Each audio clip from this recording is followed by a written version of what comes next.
నీరు ఎక్కువగా లేని క్రమంలో బాప్తిసం ఇచ్చే పద్ధతిని కొద్దిగా మార్చారు. అదేం తప్పేం కాదు.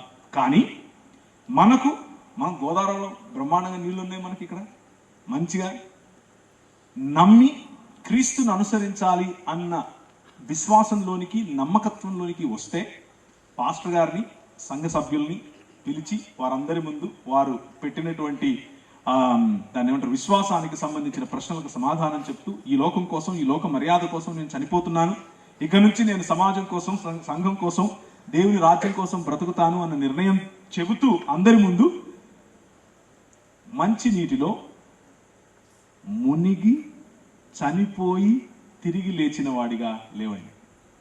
అది మంచి పద్ధతి. అలా చేయండి. బాప్తిసం తీసుకున్న తర్వాత మరలా తప్పులు చేశాక ప్రార్థన, వాక్యం చేసుకోలేకపోతున్నాం. దీన్ని ఎలా జయించాలి?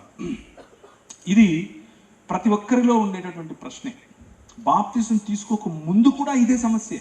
బాప్తిసం తీసుకున్న తర్వాత కొత్త కొమ్ములేవి రావు, కొత్త బలమేమి రాదు, కొత్త కెమికల్ ఏమి నీలోకి ఎక్కించరు.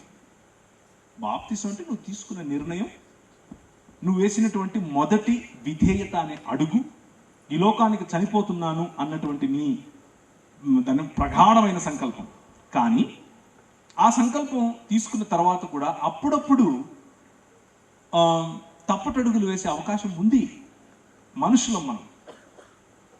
అలా తప్పటడుగులు వేసినంత మాత్రాన మనం నీరు గారిపోయి ఇక అయిపోయింది, ఇక నేను దేవుని సంతోషపెట్టలేకపోతున్నాను అని నిరుత్సాహపడాల్సిన అవసరం లేదు. నిరుత్సాహపడకండి. చుట్టుపక్కల ఉన్న వాళ్ళని మీకు చూడండి. ఈ నిరుత్సాహంలోనికి పోకుండా ఉండటానికి కొన్ని చిట్కాలు చెప్తాను.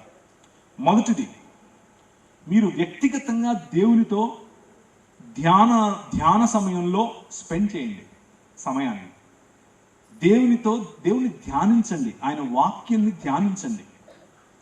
రెండవది, మొదటిది వ్యక్తిగతంగా దేవునితోనూ వాక్యంతోనూ గడపటం. రెండవది, స్థానికంగా ఉన్న సమాజంలో, స్థానికంగా ఉన్నటువంటి సంఘంలో మీకంటూ ఒక పాత్ర ఉండాలి. మీరు దానికి అంటుకట్టుకొని ఉండాలి. దానికి దూరమై, స్థానిక సంఘానికి దూరమై యూట్యూబ్లో చూస్తాను, ఫేస్బుక్లో చూస్తాను, అది వాక్యమే కదా, ఇలాంటి సుత్తి మాటలు చెప్పడం వల్ల మీరు బలహీనపడతారు.